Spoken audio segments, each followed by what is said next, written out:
ramp so that we can be ready to go. And we're going to try this video one more time since we seem to have a little bit more stillness in the room. So we're going to try this video one more time. I know we have a lot of folks who are unaffiliated or independent, but this is really, really important if you want to make a decision on caucusing. Very, very important process of our democratic process. So please, please, please pay attention, and there should be a QR code at the end so you can actually get more information. Thank you. The countdown to November 2026 has begun. A reckoning is coming, and it will be delivered by the voters.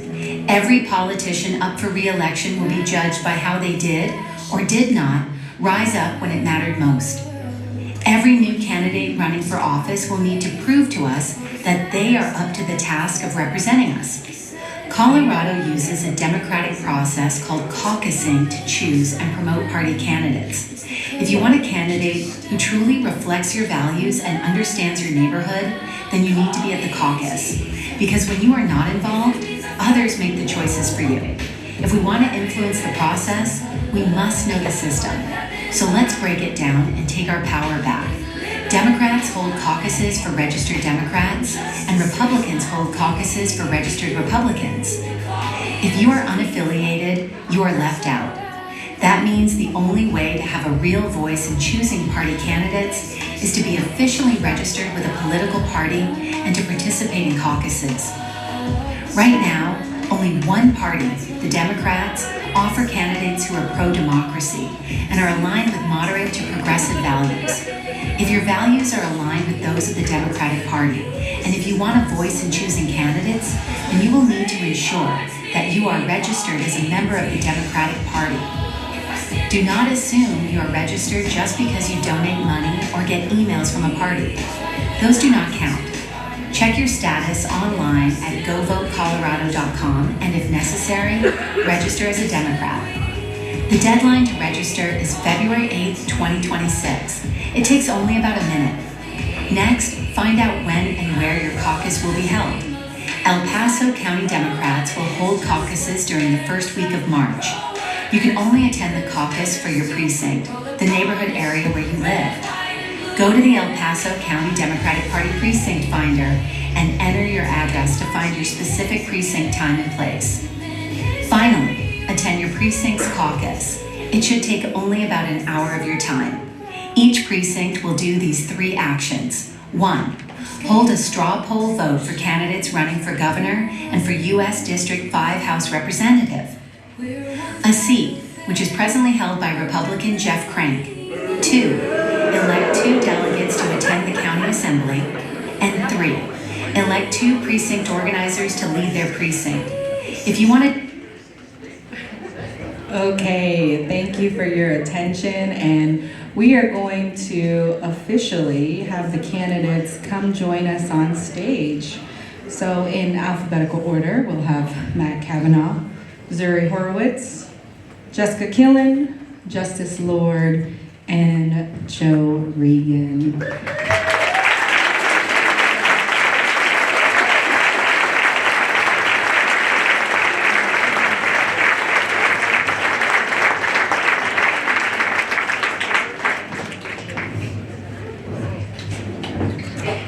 Well, welcome, welcome, welcome.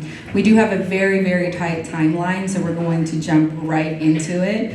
My name is Kimberly Gold. I am one of 9 council members.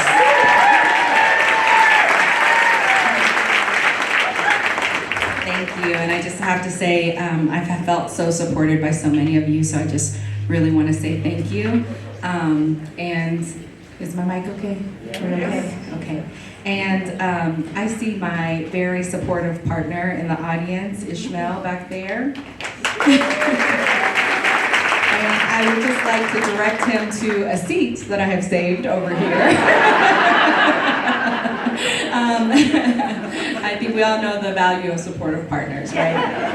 And speaking of supportive partners, I have to say that my partner on council is none other than the Honorable Nancy Hensham.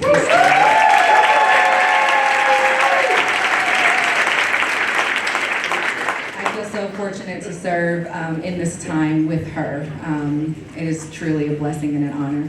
Thank you, Councilmember Rohinja. Do I have any other elected officials in the room? I want to make sure I give honor where honor is due. Thank you for serving. Thank you for being a public servant.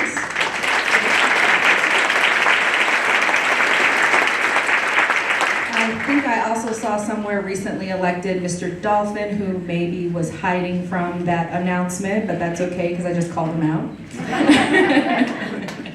And also, I want to give honor to folks who, outside of those running for CD5, if you're running for office right now, could I please have you stand or give us a big, huge wave? Looking at you, John, wherever you went.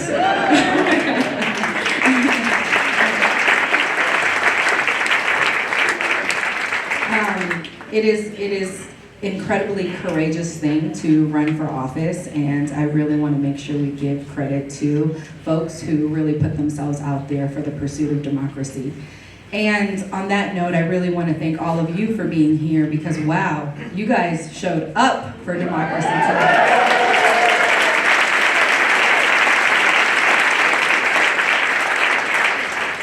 But if you look to the right of Matt Kavanaugh,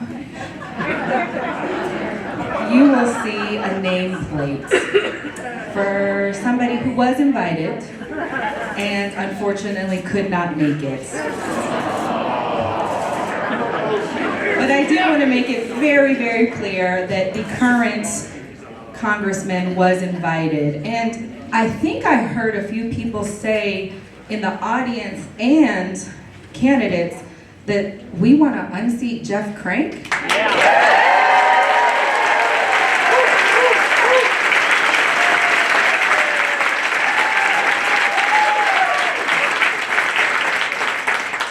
So in the spirit of that, I want us all to remember why we are here and to thank the hosting organization, which is Indivisible, a grassroots political community advocacy organization. And look at this grassroots grow.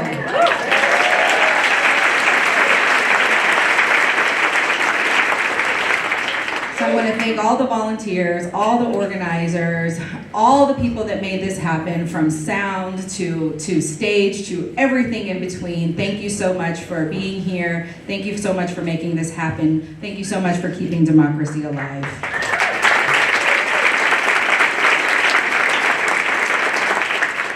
Okay, we have a few rules, right? So we did a lot of clapping and we did a lot of cheering, and that ends now.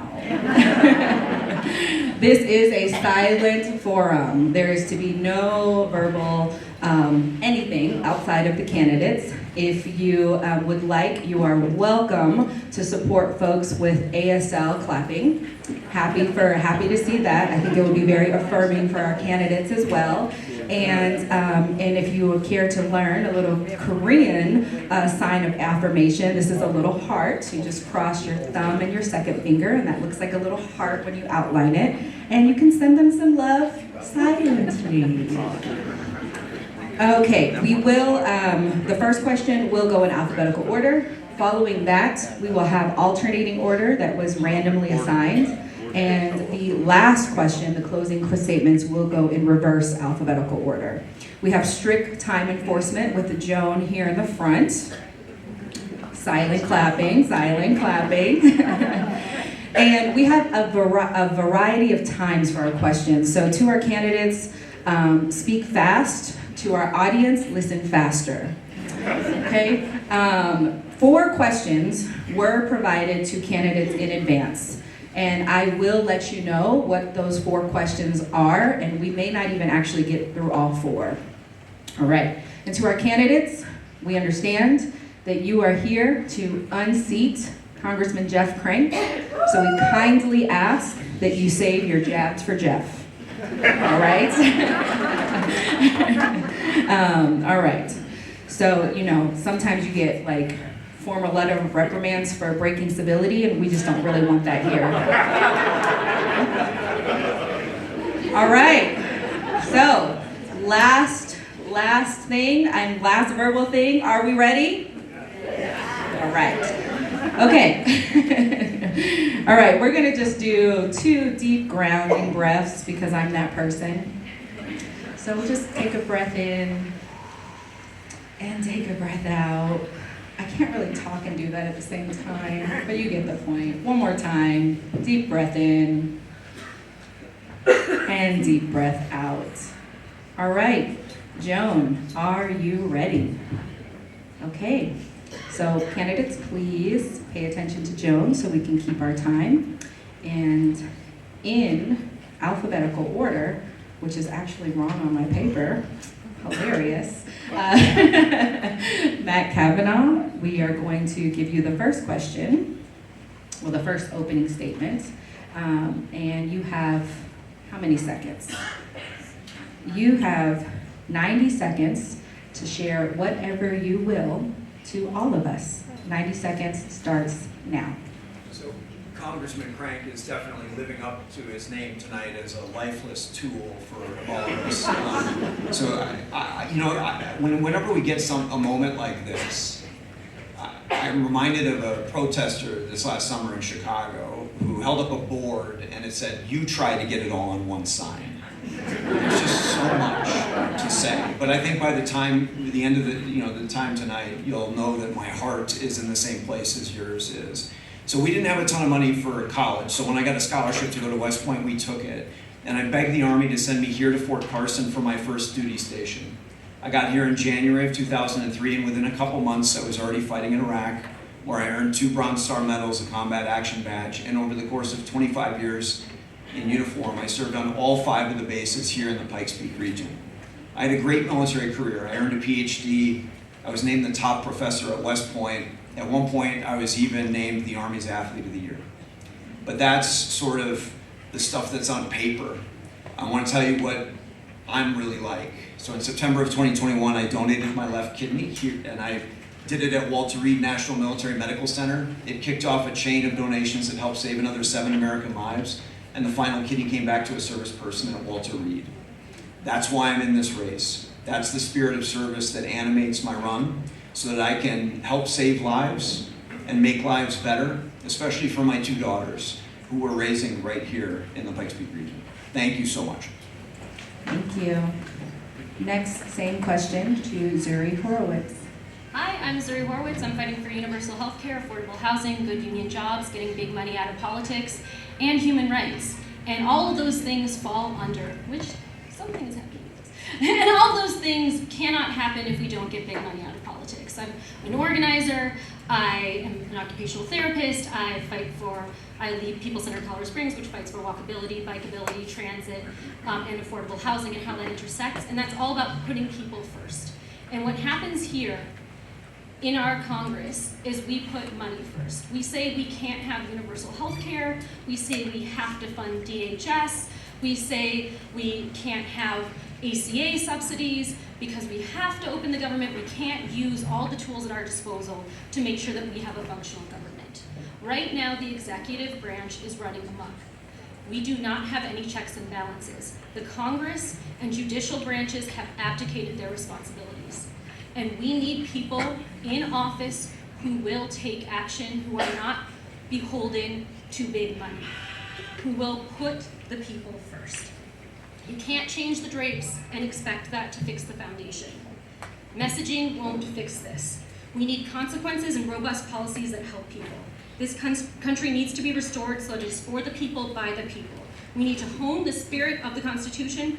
We need to honor the spirit of the Constitution with liberty and justice for all, for the love of this country and the love of the future of this country. Thank you so much. Thank you. And Jessica, please. Hi, everybody. Thank you, Councilwoman Gold. Thank you to my fellow candidates for being here. And thank you to all of you for being here on what is going to be the beginning of a very pivotal, very critical election year, not just for our community, but for our country. I am running for Congress first and foremost because I'm a patriot. I love my country, I love Colorado, and I love this community. And we deserve more and better than what we are getting from Jeff Crank. I'm a 4th-generation Colorado native. I was born and raised right here in southern Colorado. My parents were public school teachers here in Colorado Springs. And I lived a middle-class life back when you could actually live a middle-class life on public educator's salary. I then went on to serve my country as a military police officer and paratrooper overseas.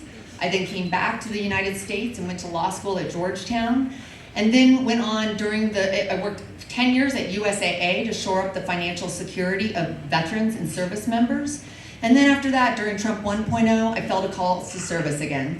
And I took on leadership roles in the House of Representatives and at the White House.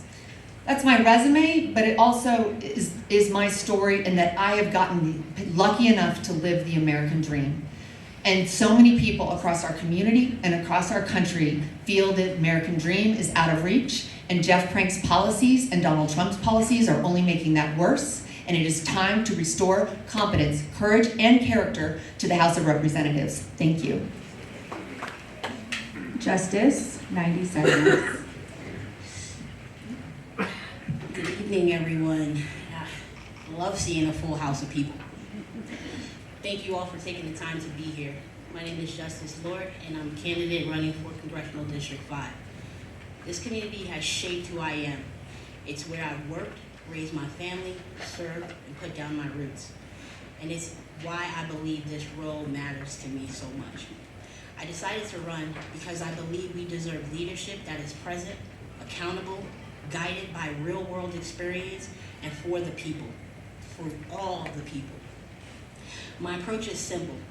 Listen first, act with integrity, and always keep the community's best interest at the center of every decision that I make. I believe we can address our challenges thoughtfully, work together to build a stronger future, and I'm grateful for this opportunity for everyone being here and allowing me to do this. I am a 4-year college degree with a psych degree. I work as an advocate in the community for equality. I ran campaigns here that we've actually run. One in the conservative area for reproductive rights and the freedom to marry. And I feel like this is my time for me to get out here and do a lot more for our community and a lot more for our city and our state. And I hope you guys allow me to do that. And Joe. Wow. What an incredible showing. Yeah, we get the mic on now.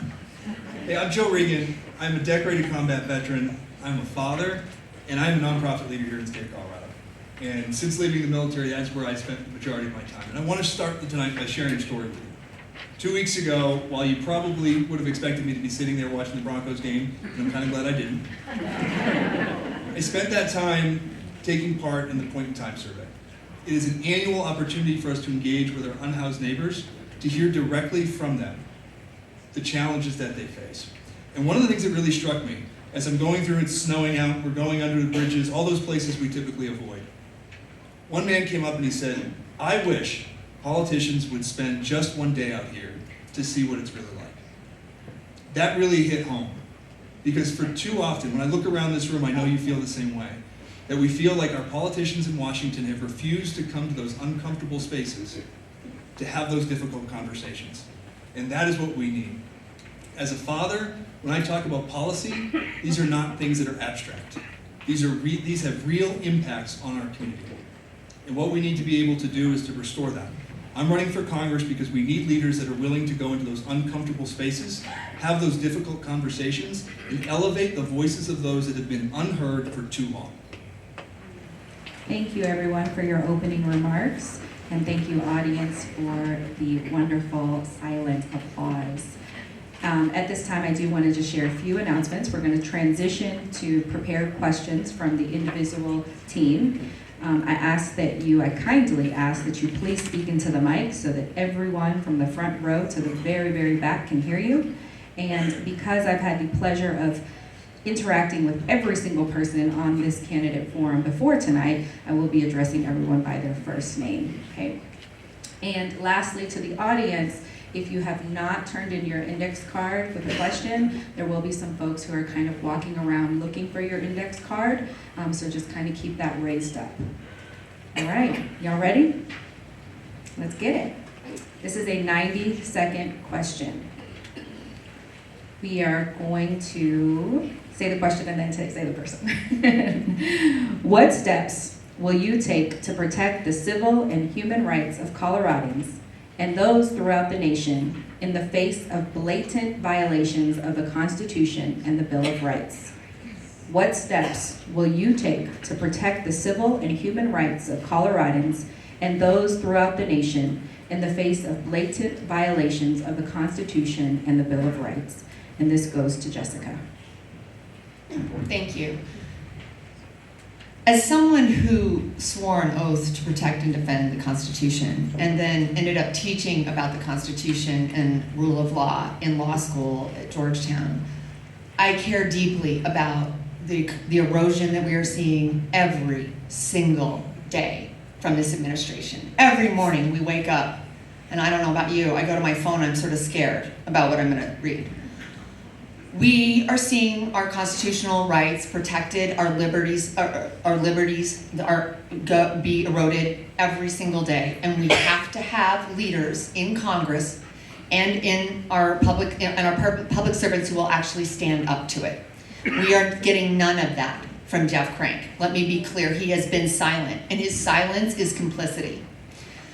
Now, there are, the first check, I think the first thing we have to do is we have to elect leaders who will actually put a check on the lawlessness, the corruption, and the overreach of this administration. That is the absolute first thing. But I will just talk about the most egregious example that we've seen recently, which is the ICE raids in this country. I have called for Kristi Noem's ouster. Of course, Jeff Crank has done nothing. He's basically blamed Renee Nicole Good and Alex Preddy for their own murders.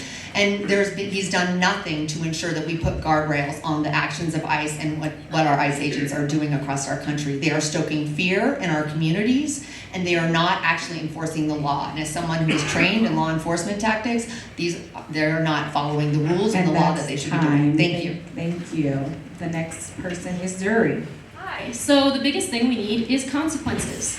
I'm a Courage candidate. We have pledged that we will impeach Trump when we get into office for all of the many constitutional violations. We need to abolish ICE. Guardrails are not enough. They are acting unconstitutionally over and over and over again against freedom of the press, against people's ability to be alive in this country. We have 4 camera angles of Alex Preddy dying. An additional body cam will not fix that. We need to make sure that we have a government that is functional, that is having its checks and balances appreciated, which includes removing members of the Supreme Court who are not acting according in good behavior, which is enunciated in the Constitution, so they should be impeached and removed. We need to make sure that Congress isn't selling stocks, that Congress isn't allowed to become lobbyists after being in Congress. I would say even before being in Congress. There's a lot of work to be done, but we have to be very clear about clear consequences for actions that are unconstitutional. We can't talk about guardrails, we can't talk about small little things that we already know they have blown past. We have to meet the moment and deal with the reality of what's happening right now. Thank you. Next is Joe. Bless you. Listen, the Constitution does not defend itself. We need leaders that are actually willing to stand up and defend the Constitution. And in Congress, the first thing we need are leaders that are willing to use their congressional authority to claw back what has been ceded to the executive. This administration has blatantly turned its back on the Constitution. Our Republican representatives have said that the due process clause is inconvenient for them. And when that occurs, we have no rights. We need members of Congress that are willing to use the full scope of their authority to conduct investigations and to make sure that independent agencies are allowed to operate as we do. And I hope we do spend a lot more time talking about ICE, because we should get into that. But when we talk about defending individual liberties for all of us, we also need those people that are willing to stand up for women's rights, LGBTQ rights. These are things that too long this conversation has been repeated time and time again. Why are we not sending people to Washington that are willing to have these difficult conversations and to put these elements into law, things that we have accepted for so long? In Congress, that's exactly the sort of leadership that I plan to take there. Being someone that's willing to go and push the limit. It's not just about impeachment, it is about leveraging all aspects of authority to claw back what Congress is supposed to have in the Constitution and making sure the administration is held in check. Thank you. Matt? protect the civil and human rights of Coloradans and all Americans with my own life. As a retired military officer, my oath is still in effect. And this is personal for me, frankly, because my family is in the Twin Cities. My mom was a teacher in St. Paul in a high-crime neighborhood where she routinely heard gunshots within a 1-mile radius of the school. Never once did I ever hear her complain or ever hear any concern from her. A week and a half ago, I heard her say, "I'm scared to live here right now." This is an administration that has defined decency down, and the only way to correct that is with the legislative branch. The founders put us on a 3-legged stool. 2 of those legs have been kicked out. The first among equals, the legislative branch is silent. Jeff Crank is silent. My mom's bunco group can figure out the second Tuesday of the month. I'm not sure how it is that Jeff Crank can't figure out the same, but I promise you I will. And when I was in the Army, and there was a guy that was afraid to face the enemy, we called that a coward. I don't know what you would call a politician who won't face his own voters, but it's not pleasant or good. If you want no kings, then it starts with no cranks.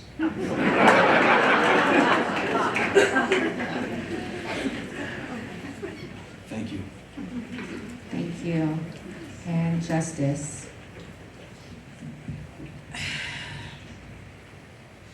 Elect me first. First of all, elect me so that I can bring truth and transparency to this country again. Because you guys are in limbo right now. We're all worried about what's about to happen and who's about to take this seat. Give me an opportunity to tell the truth and to get our human rights back, because we're lacking right now. We're losing people. There are people dying in the streets every single day. And I've had that lived experience, so I already know what's going on. I don't have to think that, oh, this may happen to me, this may cross my path one day. It already has. My constitutional rights and liberties have been jeopardized since I was born. And at this point, I'm bringing all my people together so that we could really do something different. A change needs to happen, which means a change in a look of Congress needs to happen as well. So by me being placed there, I will be able to give the people what they need by actually giving them the actual facts and not giving them fluff. Thank you. As a reminder to the audience, please ensure that your devices are on silent. We will move on to question number 2. This is a 60-second question. A 60-second question. The current administration's immigration policy focuses on a shock and awe approach of mass deportation and lack of due process. What does good immigration policy look like to you?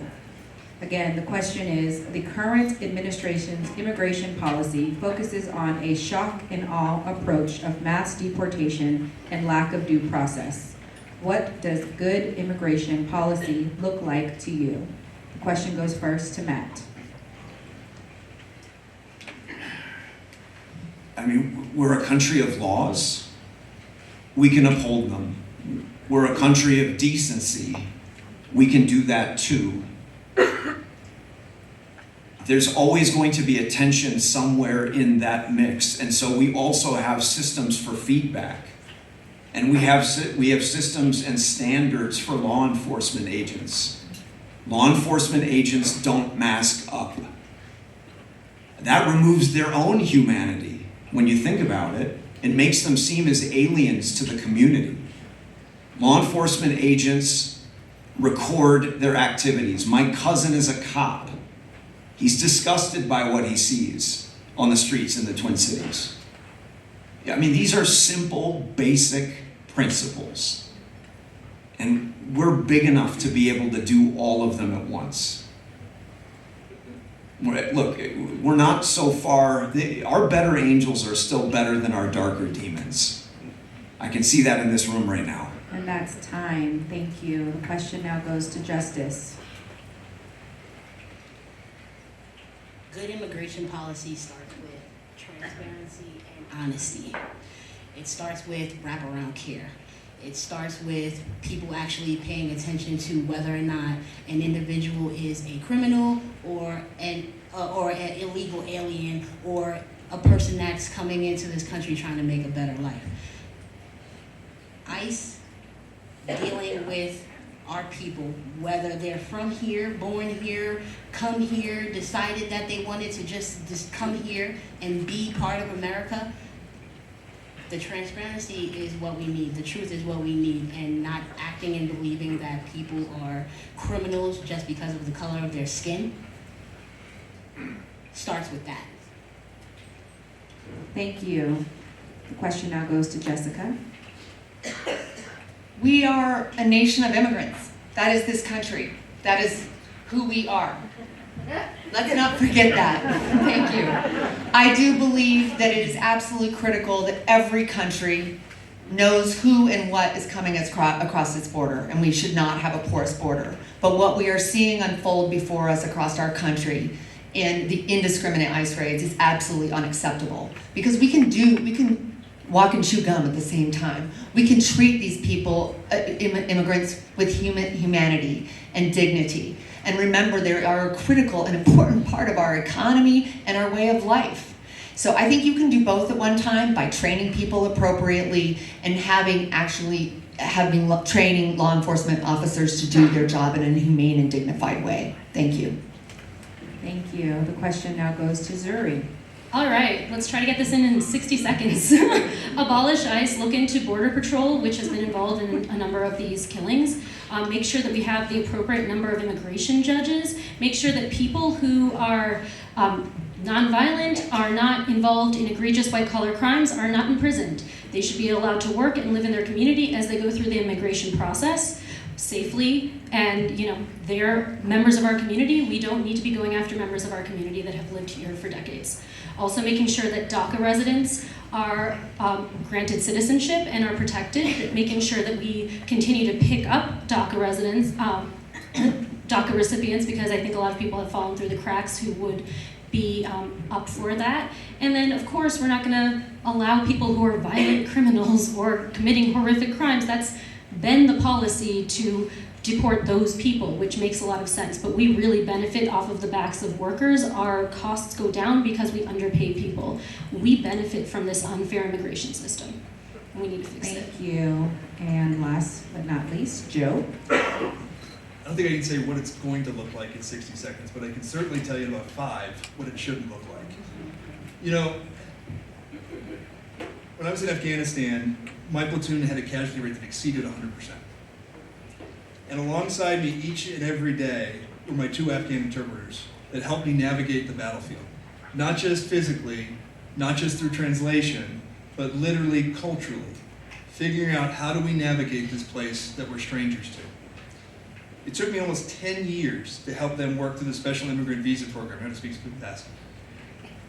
Over the summer, one of them sent me a picture of him sitting here in front of an immigration facility in Dallas, Texas. And he was holding his American citizenship certificate and an American flag. That's what immigration looks like.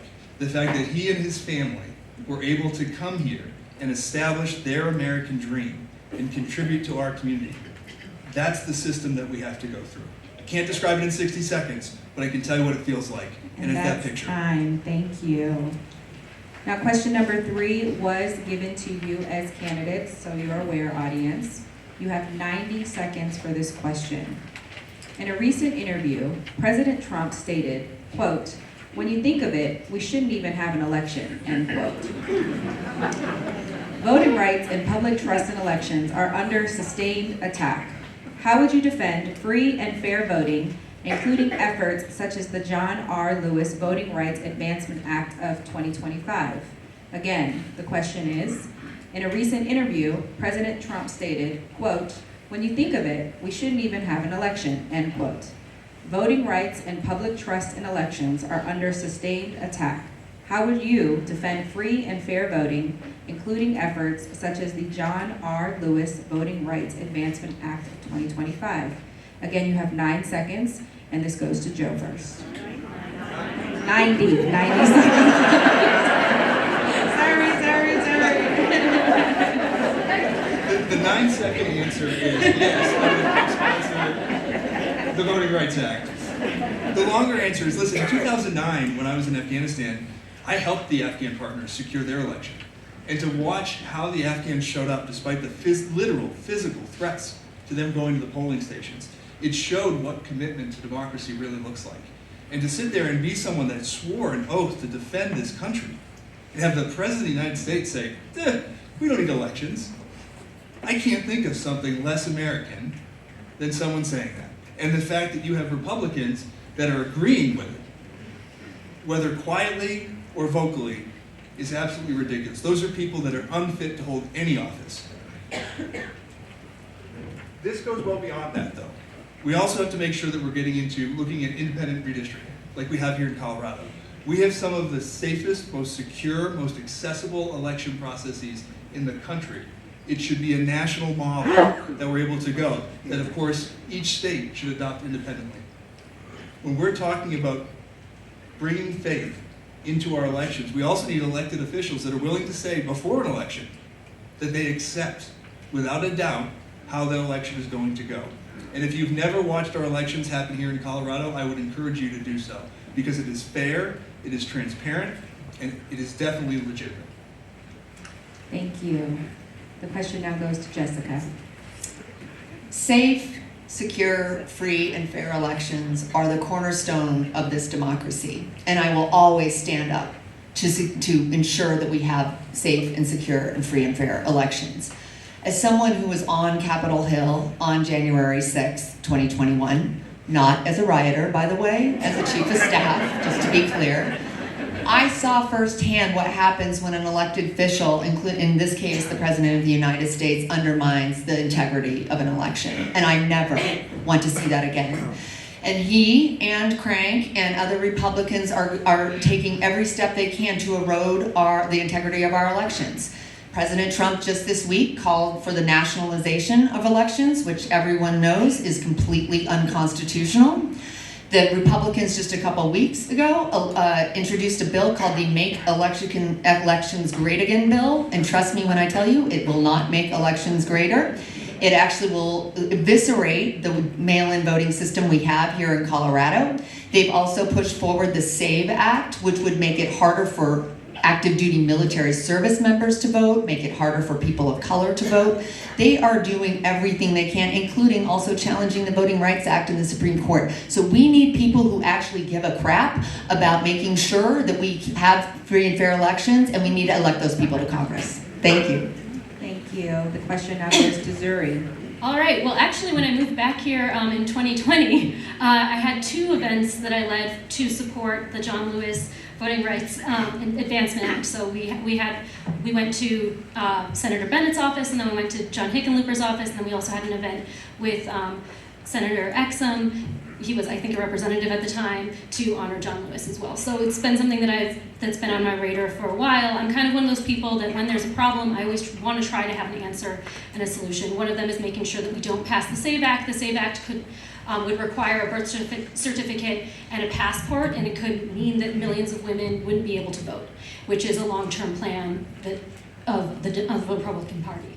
I also would want us to have an election day that is a national holiday. I think in Colorado specifically, we would benefit from having that day be between ballots dropping and then on election day, because we do have mail-in ballots, so it would make a lot of sense. But the biggest thing right now is making sure that we have a government that is not owned by money, that people can trust, because people are not going to trust their elections if they don't trust the government.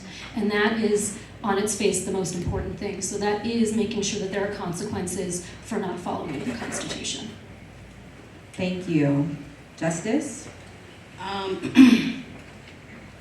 I agree with the fact that Colorado has a super fair voting process. It's a beautiful thing.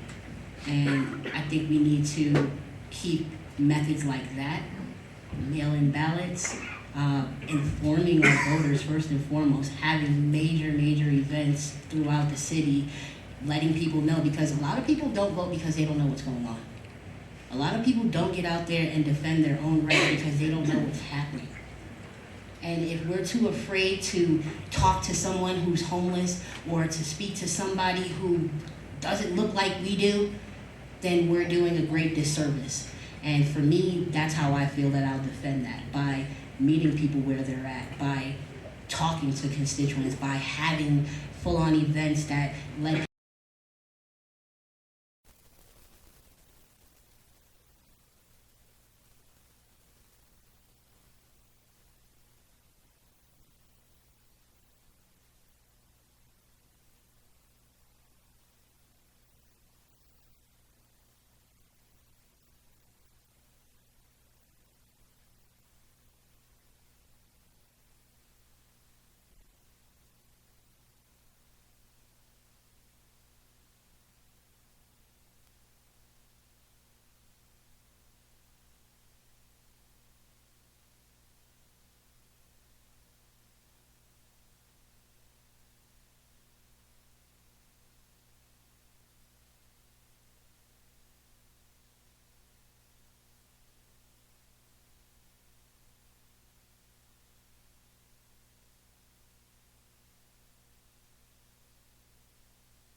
40% of the housing stock that we need, and not a single part of the market is being adequately addressed.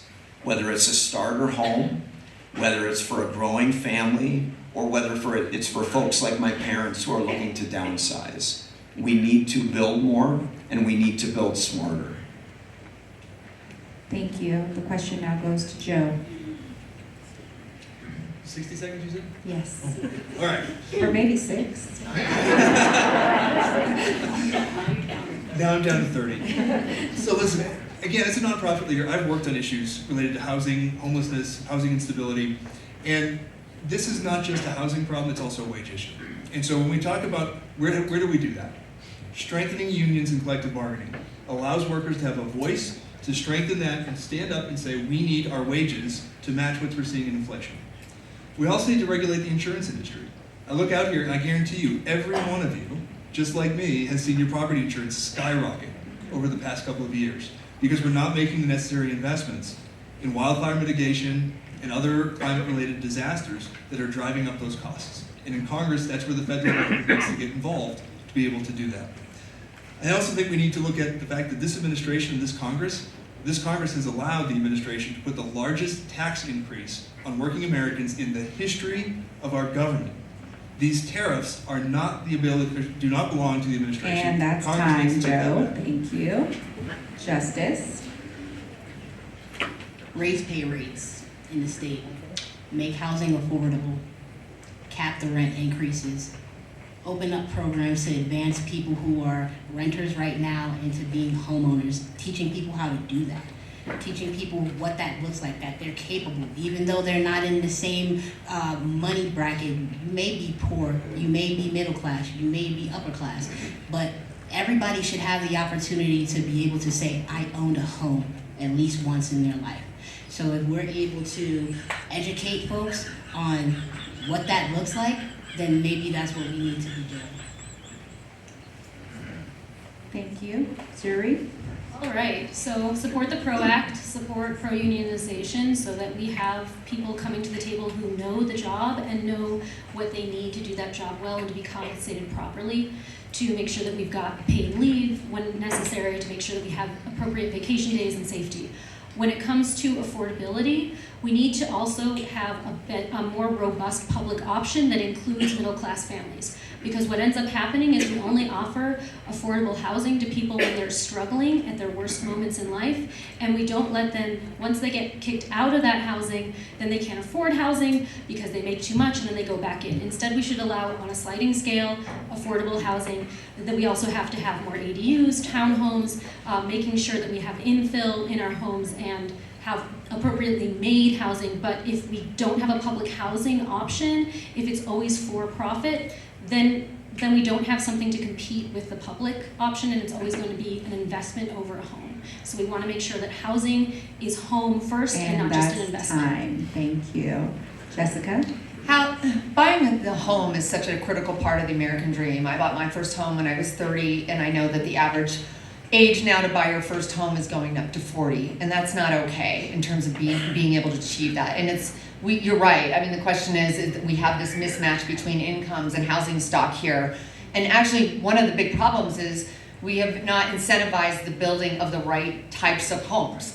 We have a bunch of big $500,000 plus houses that are sitting empty because people here can't afford them. So we have to address the wage issue. I agree with good union jobs. I agree that we should also make sure we're attracting businesses into our community that are going to pay high paying jobs. We also need to incentivize our builders, which we need to work at the state, local, and federal level to incentivize building of the right type of housing. So that's $100,000 houses, condos, apartments, so we have a good mix, which we don't have enough here in El Paso County, and that's what I would work for as your member. Thank you. We will be now moving to question 6. This is a 90-second question, and this question was previously given to you as candidates. So in 90 seconds, please answer the question. How will you address the implications of Citizens United and corporate influence in politics? Again, how will you address the implications of Citizens United and corporate influence in politics? And it goes first to Jessica. Thank you so much. You know, I am seeing as I talk to voters about this election and the election coming up, so many people have lost faith in their public servants and in our process. And it is because there's too much money in politics and corporations play too much of a role in that. I will first and foremost just say I don't take any corporate PAC money, but you know who does? Jeff Craig.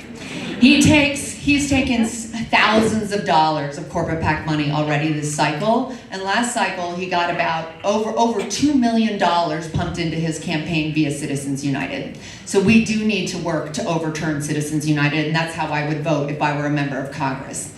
In addition to that, though, we need to do other things to restore people's faith in their public servants, because by the way, public service shouldn't make you money. So it's called public service for a reason. So one of the things I would focus on if I remember Congress is to stop stock ownership and stock trading, not just in Congress, but in the Supreme Court and in the executive branch. When I was at the White House, they don't follow the same rules anymore, obviously. I couldn't own stock and I couldn't trade stock, and that's the way it should be. So we need to focus on making sure that we are passing policies and focusing on policies that restore the integrity of our election system and restore our faith in our public servants. Thanks. Thank you. The question now goes to Matt.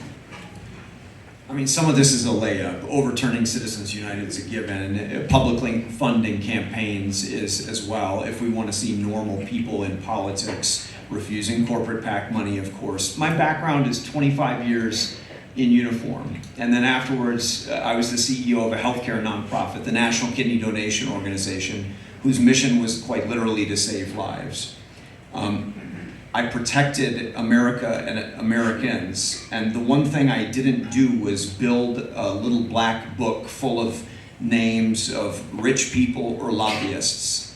That is what makes it quite difficult to run for Congress. It's no wonder why we have more than 3 times the number of millionaires in Congress than we do with people with military service in their background. Quick show of hands, how many of you like lobbyists? Don't see a lot of hands going up, do we? Colorado Springs doesn't need DC lobbyists to help us understand our priorities here. We need to send our priorities to Washington, DC. And if we get it right, we're going to be restoring we the people the way that it should be, with regular citizens, like all of us assembled here tonight, also representing us in Congress, the way that it was 250 years ago, the way that it's going to be 250 years from now. Thank you. Zuri? All right, well, we do eventually need a constitutional amendment to overturn Citizens United. Currently, the issue is that even if we were to put laws in place to limit Citizens United, the current Supreme Court would act against it. So, which also goes to needing money out of politics and also goes to needing to remove people who are on the Supreme Court who are not acting correctly.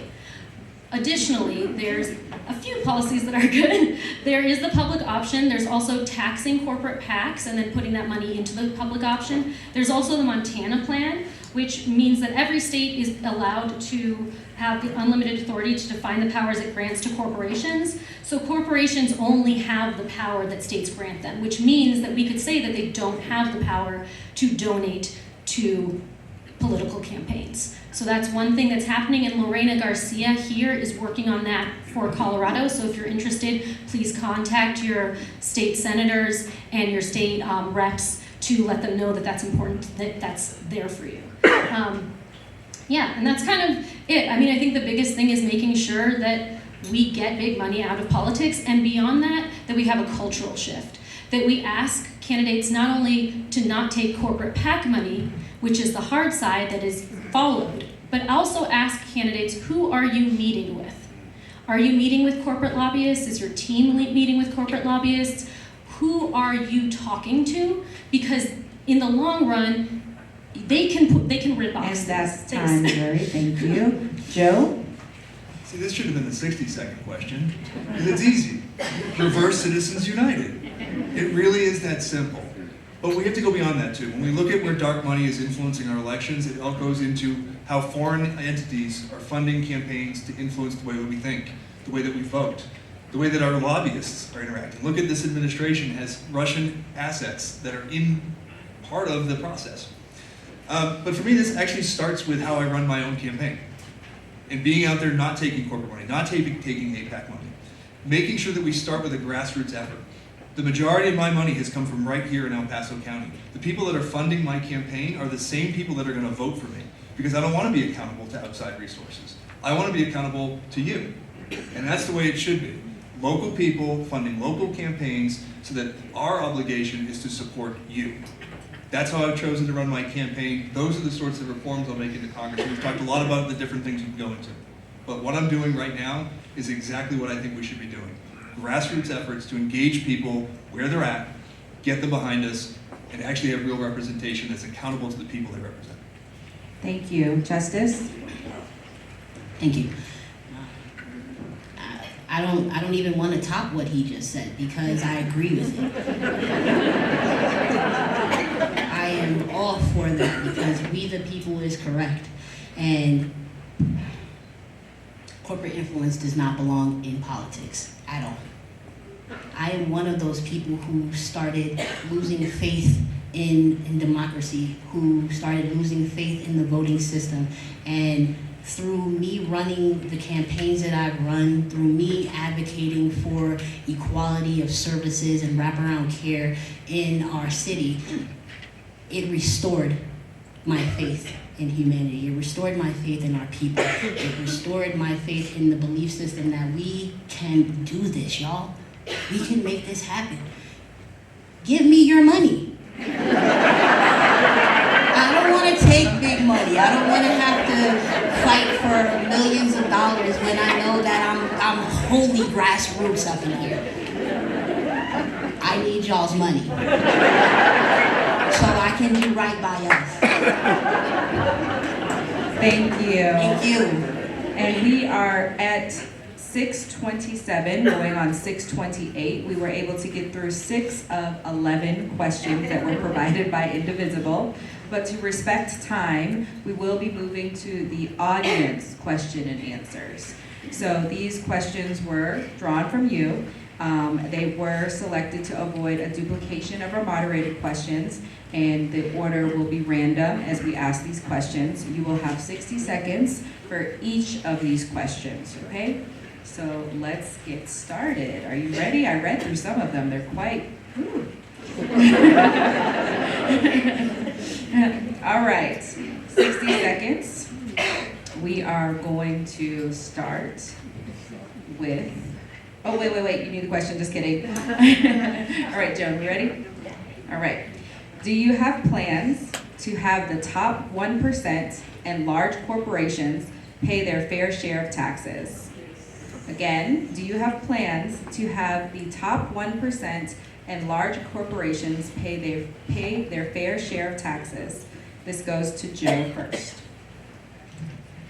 You know, when I get out there and talk to voters, especially Republican voters, and they talk about making America great, the question I ask them is, when was America great? And most of them will say, 1950s, 1960s. To which I turn to them and say, do you know what the tax rate was in 1960? It was 80%. Well, but even Donald Trump has proposed, and it was quickly shut down, a 40% tax bracket for those making over $1 million.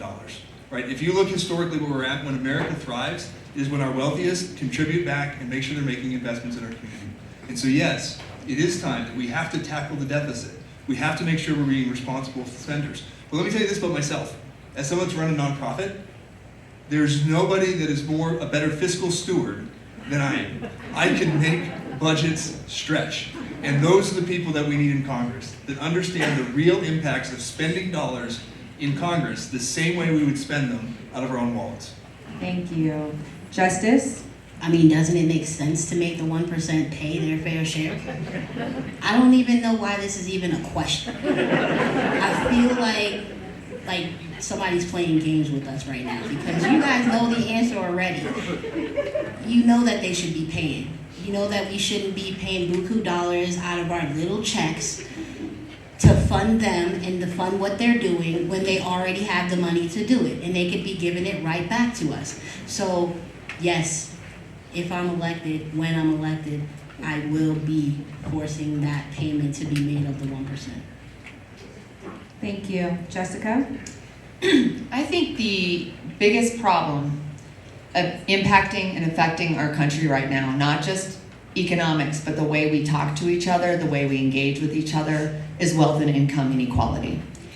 And the policies of this administration and the policies, the tax cuts in the One Big Beautiful Bill, the tariffs, those are only exacerbating that wealth in that gap, and it is eviscerating the middle class. And when I think about what a healthy society is, it is a society that lifts up its most vulnerable and has a robust middle class, which we do not have right now. So we need to do some hard work to build out the robust middle class. We also do need to address the debt. In case you all didn't know, the number 2 line item all of our money, our taxpayer dollars are being spent on right now is interest on the debt. It's the equivalent of maxing out your credit card, paying the minimum, and then expecting you to be able to renovate your house. Not gonna happen. So we have some hard choices to make, but the main core thing we need to do is to focus on building out a robust middle class and with a truly progressive tax policy. That's time. Thank you. Matt? The answer is yes. I mean, we are in a tough spot. Our federal government takes in $5 trillion a year and spends $7 trillion.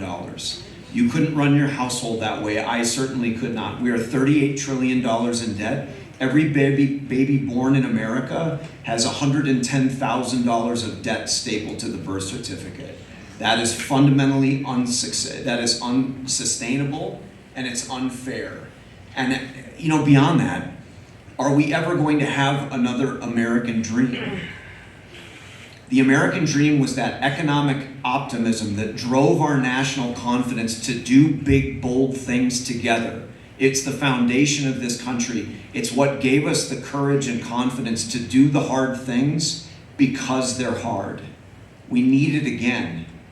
We need to find it again. And we're only going to find it with members of Congress that have the guts to stick up for it. Thank you. Zuri? All right, well, we've been mortgaging our children's future, and we need to be investing in the next generation. And so that means prioritizing affordable housing, good union jobs, all of these things.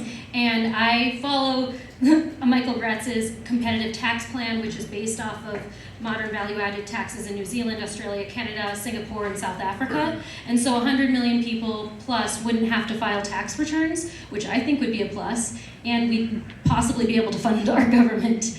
We don't pay enough in taxes, and that does include everybody, but that especially includes billionaires who have enriched themselves by trillions of dollars at this point, and Trump has enriched himself by, I think, $4 billion at this point.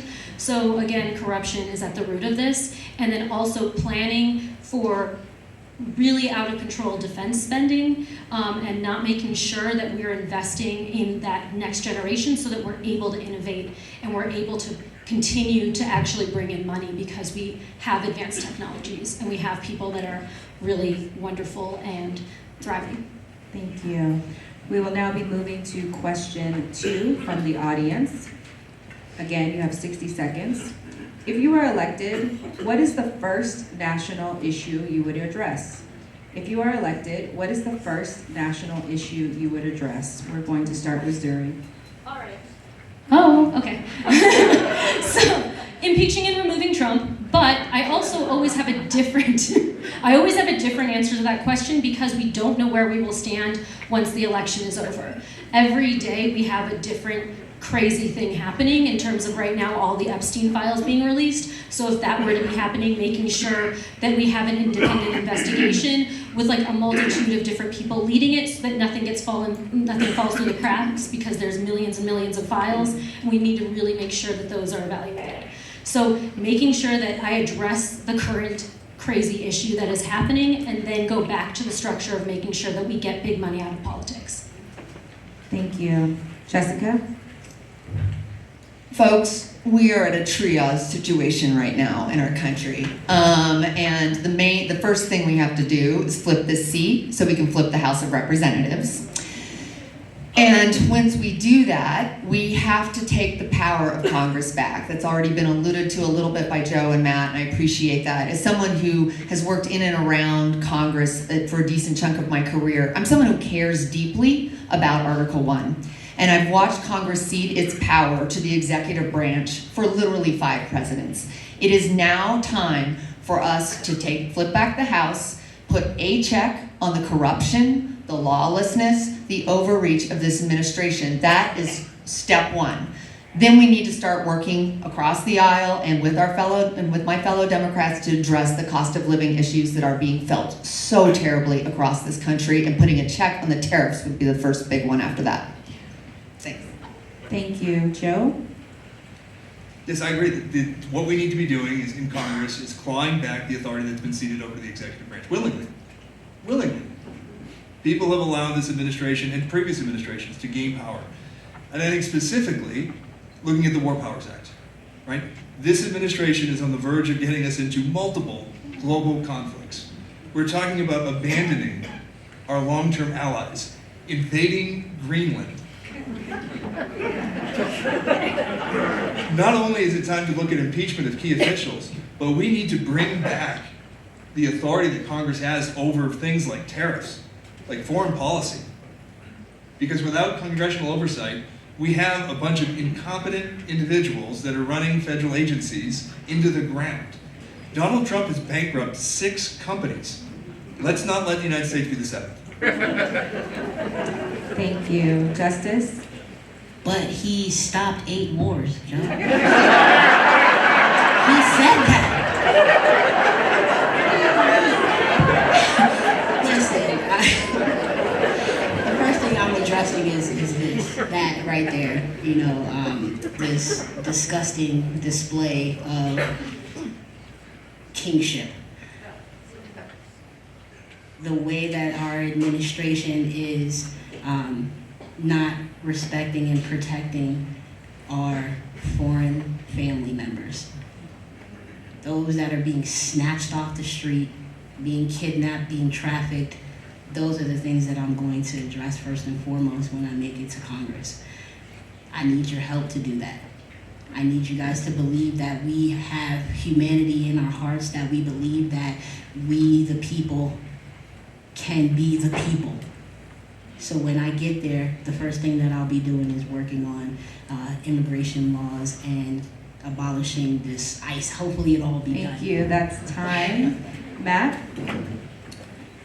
We're at the front edge of a second Cold War, this time with an adversary at least twice as strong as the Soviets, with more national debt in peacetime than ever before, and faith in the American dream and federal institutions at an all-time low. A single technology threatens whole jobs, livelihoods, and industries, while the doomsday clock, a measure of how close we are to Armageddon, is closer to midnight than ever before. Standing against all these challenges, heroically, our Congress just shut down. Just took a vacation, 6 weeks off. The central issue in our politics now is whether the damage being done will be limited or lasting. And the fastest way to ensure that it's limited is to fire Jeff Crank and replace the House of Representatives with a majority of rational vertebrates with the spine to stand up for all of us in this room. And I don't know about you, but I don't see a rational vertebrate next to me. That's time. Thank you. And unfortunately,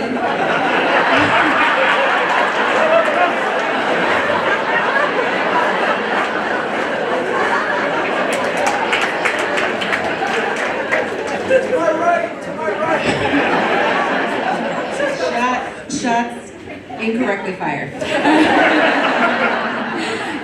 Unfortunately, this is going to be our last question from the audience, but I think this is a very, very important question. So in 60 seconds, with the majority of registered voters in El Paso County registered as unaffiliated, how do you plan to attract their vote? Again, in 60 seconds. With the majority of registered voters in El Paso County registered as unaffiliated, how do you plan to attract their vote? We are starting with Matt. That's somehow very appropriate, I think. Look, it's no secret that the majority of Americans are not happy with deeply tribal and partisan politics. I think most of you in this room would agree. It seems sometimes like Democrats and Republicans can hate each other more than then they love the people that they were sent there to serve.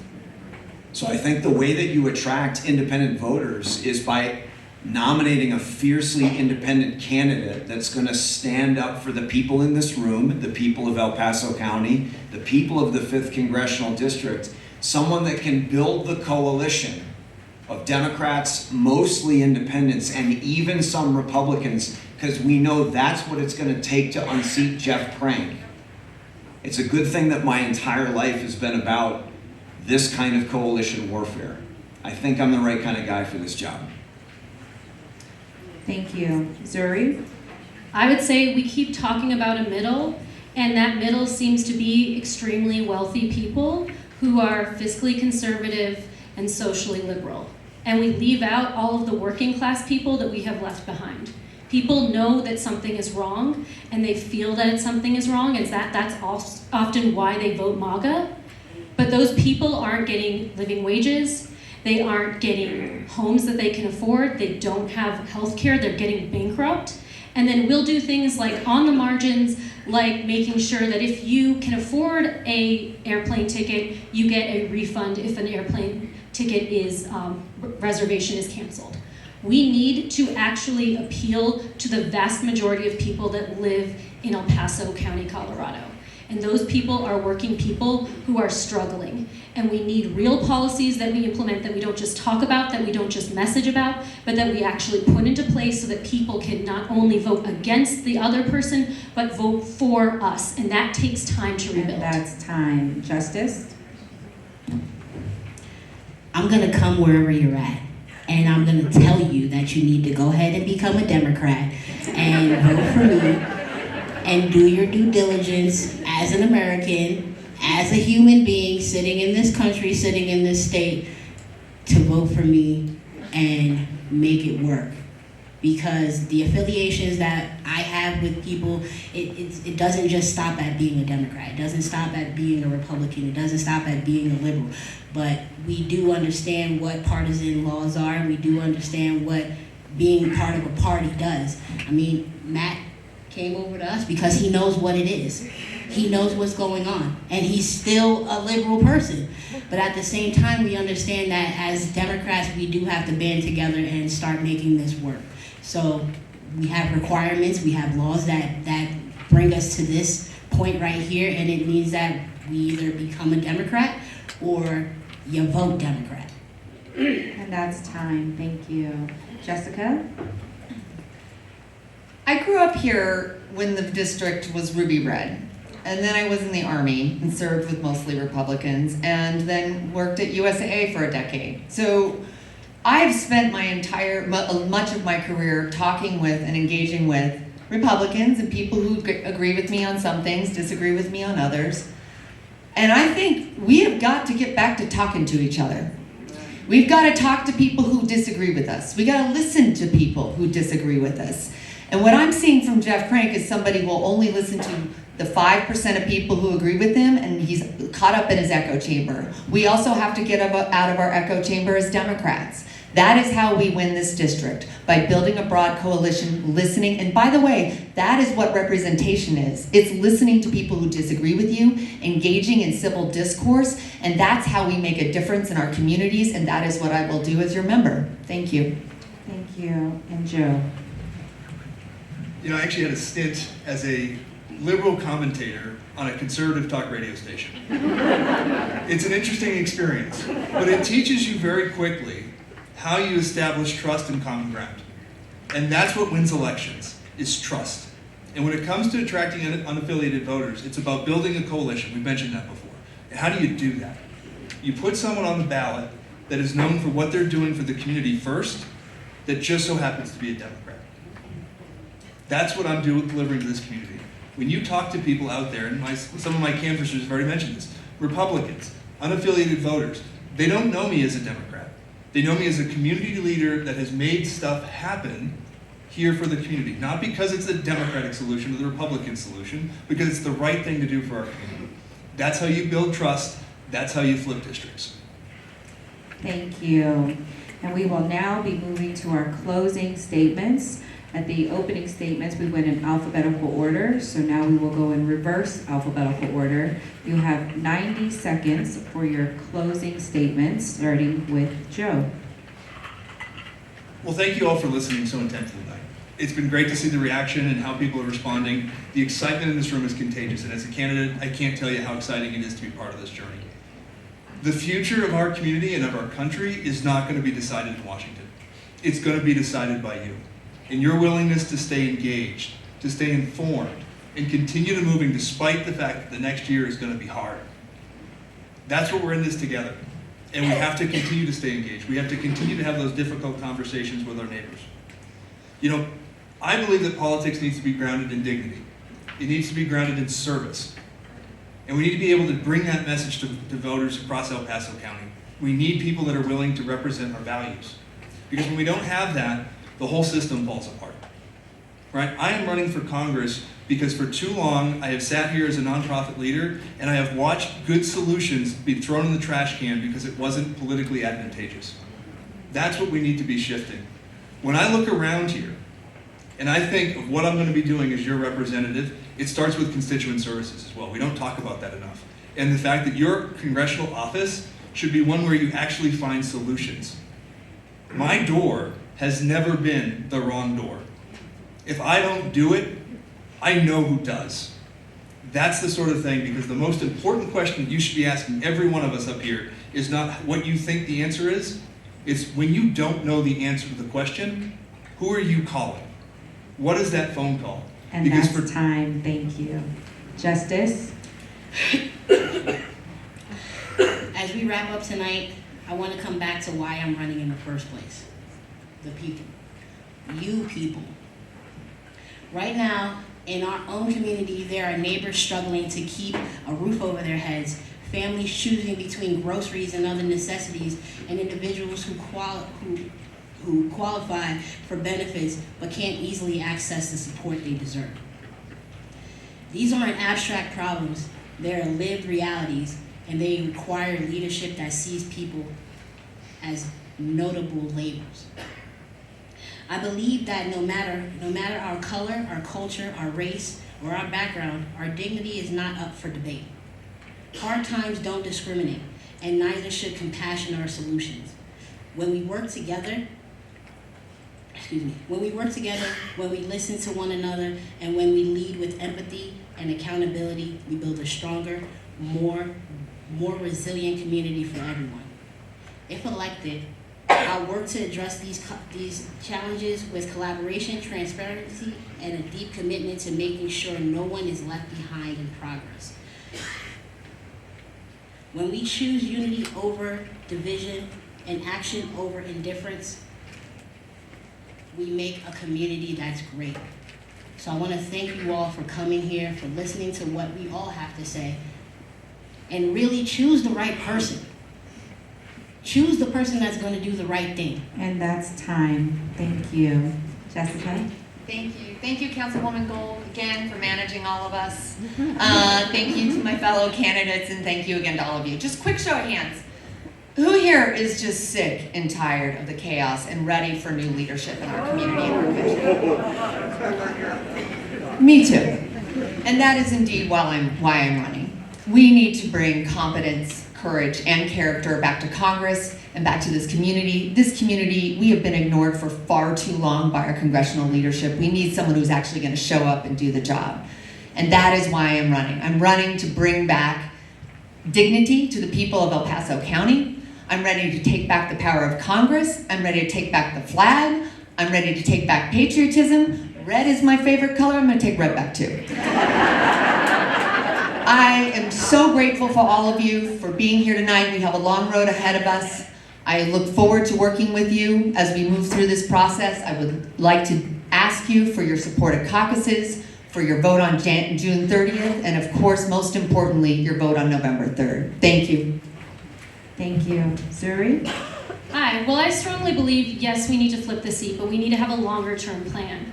It isn't just occupying the seat, it's making sure that you take action. While I've run, after Renee Good was killed, I made sure to highlight that Phil Weiser had a portal to report issues with ICE officers. I talked about legislation that was being entered in the Senate to be able to sue civilly if ICE violates your constitutional rights. I was at the rally speaking, yelling. let's not be cute. But whenever there is an issue, we can't just say this is a problem, we also have to have an answer. And that is the way I have shown up repeatedly in the community. If you know me, you know that's what I do. When there was somebody from our region who was abducted by ICE and witnessed somebody being beaten, and then we were worried about his health after he was transferred to Oklahoma, I called both Senate offices, I called 3 Congress people, I contacted the news and got 2 news reports. I found a lawyer that was able to at least represent him marginally, just as an advocate, but I will go above and beyond and use whatever levers of power I have to protect you and to defend you. I can't guarantee results, but I can guarantee that I will drag my body across the line and do whatever I possibly can to help you. Thank you. Matt? I want to tell you why I love this community. On any given day, over half of us here wear a flag to work or love someone who does.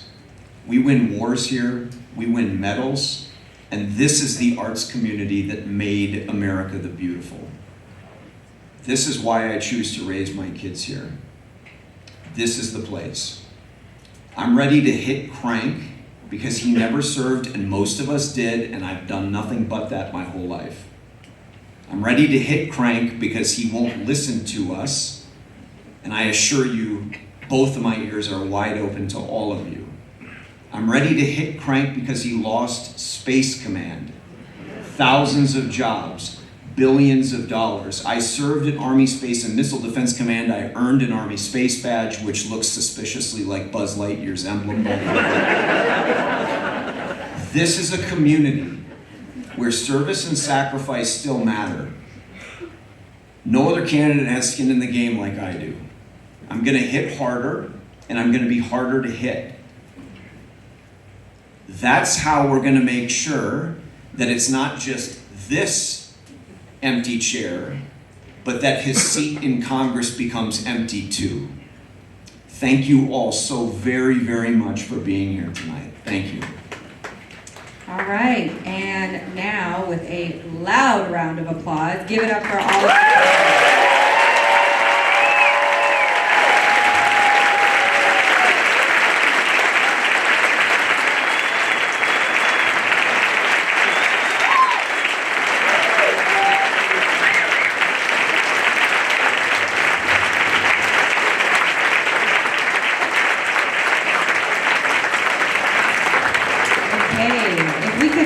You hang out for just a moment. We will be wrapping up here in just a few minutes, and I know that the candidates will also be around for just a little bit if you'd like to chat with them.